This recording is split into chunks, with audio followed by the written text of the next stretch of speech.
Hello, coaches. So today is, or people are interested in the Olympics, today's our day 3 of talking about the Olympics. Today was pretty much day 3 for us talking, but as it goes, as the tournament goes, it is actually the first day of the Olympics. So we had the opening ceremony, and as I've said earlier on, I'm not that keen on opening ceremonies, but still it was great. It was very pretty. It was nicely done. I thought it was straight to the point. And then, then we had all the parades of all the different teams and a lot of the teams coming through. Naturally, not all the athletes came through, but enough to actually make it look like a bit of a spectacle. Besides for the opening ceremony, today was extremely hot. We had actually a Russian athlete that collapsed during the archery, and it wasn't very pleasant for a lot of the athletes. Dealing with temperatures well over 30 degrees is very difficult. As we saw in the Euros recently, the games were actually stopped.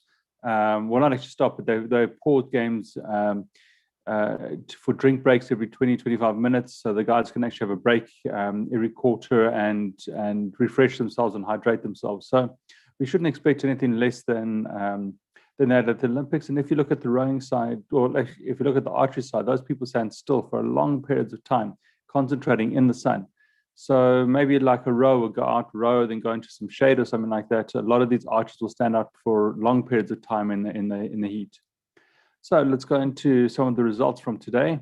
So the first thing that we got from today is the women's quadruple sculls. That was pretty much in the rowing side. Most of it was just formalities, was to see which teams get through, or for the top teams to get top rowers or top teams to actually get through, and all the rest of the teams to qualify and hopefully qualify to make the final. So the first one was women's quadruple sculls. That was a straight to semi-final qualifications. The top 2 teams go through in each group, and then there's a repechage for the rest.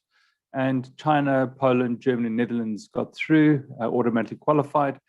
China instead was very, very impressive. So in 2016, Germany took the gold with Netherlands silver and Poland bronze, but they'll struggle to beat China this year. China looked really, really impressive.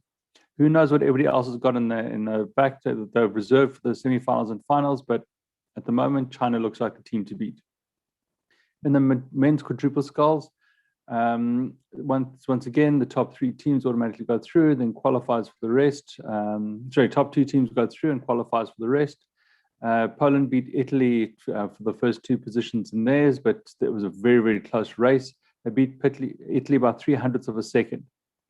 Netherlands beat Australia, and the rest all fall into the repechage to qualify. Australia will be looking to go on better than in 2016 and take gold, but they'll find it very, very, very tough. This is qualifying straight for the finals, by the way, for the quadruples. The double sculls, women and men, also double sculls took place. Top 3 qualify for the semi-finals. The rest go into the repechage. Netherlands beat Lithuania in their heat. Romania comfortably beat Canada, and New Zealand easily beat USA. Netherlands, Lithuania, Romania, and New Zealand look like they'll be fighting for the medals, and everybody else are trying to just qualify for, a race in the semi-finals to qualify for the finals. I think it's quite a close one. You couldn't really tell who was the team to beat out of those ones. It was pretty close, to put it that way. New Zealand, Romania could easily win that one. Anybody can win that one still. So let's see what actually happens when it comes to the finals. The men's double sculls, the top 3 qualify for the semi-finals again. Netherlands beat Great Britain comfortably. Poland beat Switzerland. France beat China. This time here, the Netherlands here were by far the best team in the water. They had the best qualifying time. But still, you can never tell until it actually gets to a final. Who knows what Poland or France actually had put aside for the next round. They might have had a lot in reserve.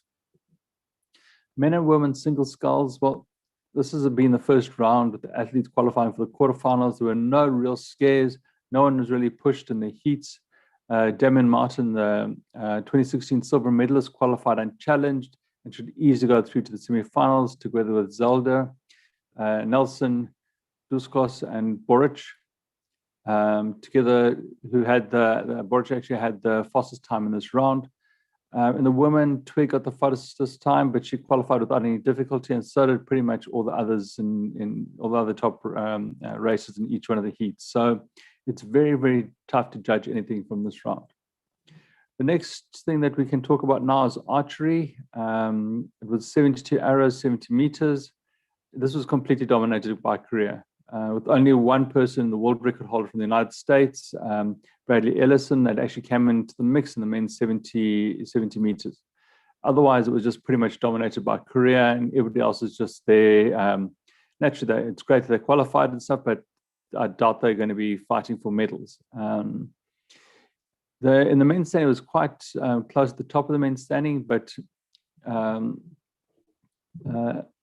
one of the Koreans, Kim Dae-duk, he qualified with he fell just 2 points short of the world record or the Olympic record. Let's see what happens. What'll happen to the next round? He might break the record in the final. Sorry, this is the Olympic record, but Bradley Ellison will be there also, and he'll definitely be contending with that one there. The best is actually kept for last. Women's 72 arrows at 70 meters. San An broke the Olympic record, scoring 680 points, bettering the previous record of 673 scored in 1996. The record holder Kang qualified in third position, with Yan finishing second, and they qualify once again totally dominated by Korea. They were right up at the top, with everybody else playing for the minor positions, and that'll be the same when it actually comes to the actual finals. This is actually just for seeding, and they've still got the finals to come. So quite interesting. I think the archery will be quite interesting. I think there could be some records broken here, and let's see what happens from here forward.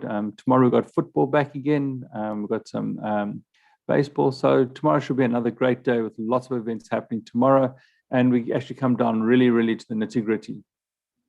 Hope you enjoyed the update, and if you did, like our link and